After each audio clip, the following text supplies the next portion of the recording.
বলো বলো। ভাই আমি যে সময় আমার কোর্টে উঠাইবো, তারপরে আমার একটা কথা আছে।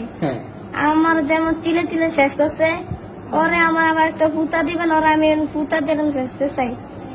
তো আমার আত্মা শান্তি পাবে, নাহলে আমার আত্মা শান্তি পাইব না। ইনশাআল্লাহ ইনশাআল্লাহ ইনশাআল্লাহ।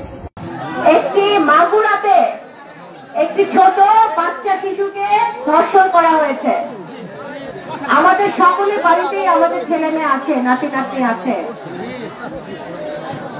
ওই মেয়ের অভিভাবকের সাথে জনাব তারেক রহমান কথা বলেছেন। উনি একজন মানবিক নেতা, দেশনায়ক তারেক রহমান সারা বাংলাদেশের জনগণের পাশে উনি দাঁড়ান, বিএনপি দাঁড়ায়।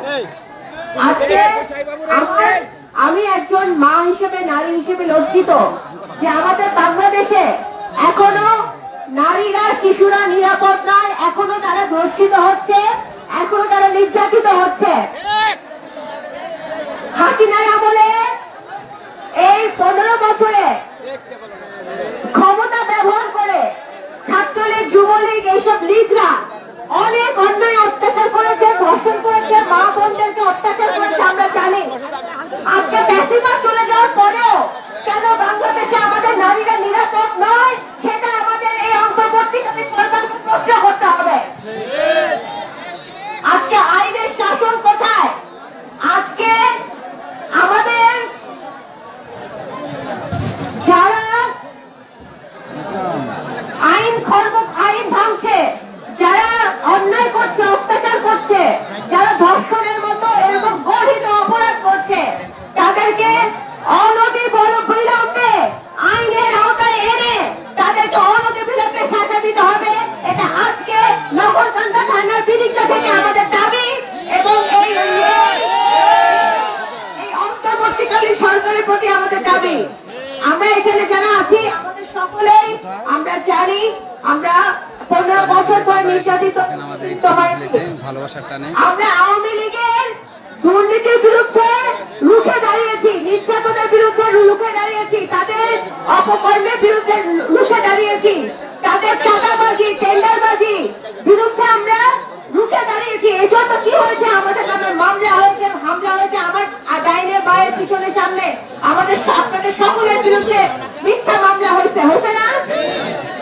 আজকে বিএনপি আর আওয়ামী লীগের মধ্যে পার্থক্য কি? প্রধান পার্থক্য হচ্ছে বিএনপি জনগণের জন্য কাজ করে, জনগণের পাশে থাকে, আর আওয়ামী লীগ জনগণকে শোষণ করে খায়। আজকে যদি আমি আবারও আজকে আপনাদেরকে সতর্ক বানিয়ে দিচ্ছি, গতকালকে রাতে আমাদের ভারপ্রাপ্ত চেয়ারম্যান জনাব তারেক রহমান সাহেব অত্যন্ত গুরুত্বপূর্ণ বৈঠক করেছেন আমাদের সাথে।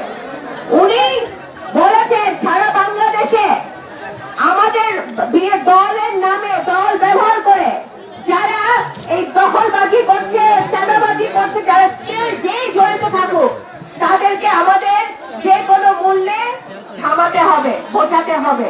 দল যারা, আমি মনে করি যারা এখন বিএনপি কে ব্যবহার করে এই অপকর্ম করার চেষ্টা করছে, তারা বিএনপি শত্রু, দেশের শত্রু, গণতন্ত্রের শত্রু। তারা বিএনপি সবচেয়ে নেতা কর্মী হতে পারে না। সুতরাং আপনারা যারা ওবায়দ সৈনিক আছেন এখানে, আপনারা কে ওবায়দুর রহমানের আদর্শে আদর্শিত, আমি বিশ্বাস করি আপনারা জিয়ার আদর্শে আদর্শিত, বেগম খালেদা জিয়ার আদর্শে আদর্শিত, জনাব তারেক রহমানের আদর্শে আদর্শিত। সেটা যদি সত্য হয়ে থাকে, সকল অপকর্ম থেকে দূরে থাকবেন এবং যে কোনো ভাইকে, যে কোনো লোককে আপনি অপকর্ম থেকে বিরত রাখতে বাধ্য করবেন। আজকে আমরা সকলে আগামী দিনে একটি সুস্থ নির্বাচন চাই, সেই নির্বাচনের আশায় আমরা আছি। আমরা সকলে মিলে ঐক্যবদ্ধভাবে নগরকান্দা উপজেলায় নগরকান্দার উন্নয়নের জন্য কাজ করব, এটা আমরা আশা করি। নগরকান্দায় প্রতিটি ঘরে ধানের শীষকে আরো উর্বর ভাবে যেন ধানের শীষ গড়ে ওঠে, সেই চেষ্টা আমাদের থাকবে। ধানের শীষের ক্ষতি হয়, দলের ক্ষতি হয়, কে ওবায়দুর রহমানের নামের ক্ষতি হয়, বা জাতীয়তাবাদ যে আদর্শে আমরা বিশ্বাসী, সেই জিয়ার আদর্শের ক্ষতি হয়, সে কোনো কাজ যেন আমরা না করি। আমাদের চারপাশে ষড়যন্ত্রকারীরা ঘুরঘুর করছে। অনেক দল এখন মাথা চাড়া দিয়ে উঠছে, তারা বোঝাতে চাচ্ছে যে তারা অনেক জনপ্রিয়। বাংলাদেশে এবং এই উপমহাদেশের সবচেয়ে জনপ্রিয় দল হচ্ছে বাংলাদেশ জাতীয়তাবাদী দল, এবং সবচেয়ে জনপ্রিয় নেতা এবং নেত্রী হচ্ছে দেশনেত্রী বেগম খালেদা জিয়া এবং জনাব তারেক রহমান। আমি আজকে সকল ছাত্র জনতাকে স্মরণ করি, যারা জুলাই আগস্ট মাসে প্রাণ দিয়েছে, রক্ত দিয়েছে। আবু সাইদ মুগ্ধকে স্মরণ করি, প্রত্যেকে যারা মাঠে নেমেছে, যে শিশুদেরকে হত্যা করা হয়েছে তাদেরকে আমি স্মরণ করি, তাদের পরিবারদেরকে স্মরণ করি। একই সাথে স্মরণ করি গত 15 বছর আমাদের বিএনপি নেতা কর্মীরা যারা গুম হয়েছে, খুন হয়েছে, আজকে রমজান মাসে ইফতার করতে গিয়ে আমরা তাদেরকে স্মরণ করি। আমি স্মরণ করি আমাদের মানুষকে যে এই ফ্যাসিবাদী সরকারের বিরুদ্ধে আন্দোলন করতে গিয়ে যে প্রাণ দিয়েছে।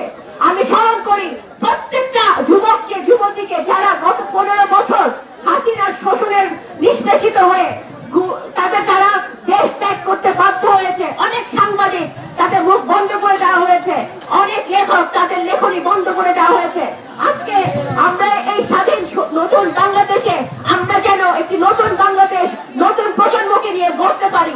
নগরকান্দা সরকার সকল ইয়াং জেনারেশন যুবক যুবতীরা ঐক্যবদ্ধ ভাবে আমরা যেন সামনের দিকে একটি নতুন দেশ গড়ার দিকে এগোতে পারি।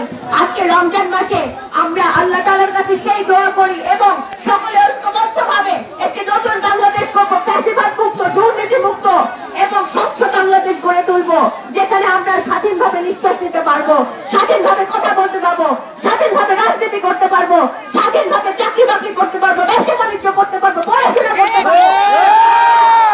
সেই বাংলাদেশের আশা ব্যক্ত করে, নতুন বাংলাদেশের গড়ার প্রত্যয় ব্যক্ত করে আমরা বক্তব্য শেষ করছি।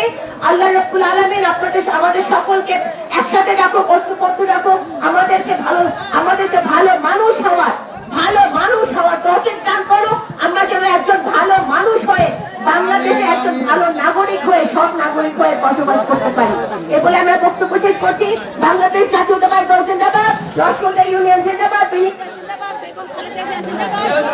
তারেক রহমান জিন্দাবাদ, শহীদ জিয়া অমর হোক।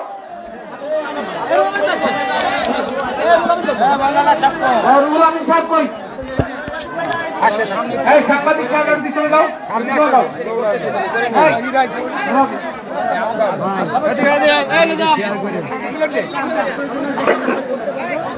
এখন আজকে উত্তর দল অভিলে মোনাজাত করবেন বাংলাদেশ জাতীয়তাবাদী উলামা দল নগরকান্দা উপজেলা শাখার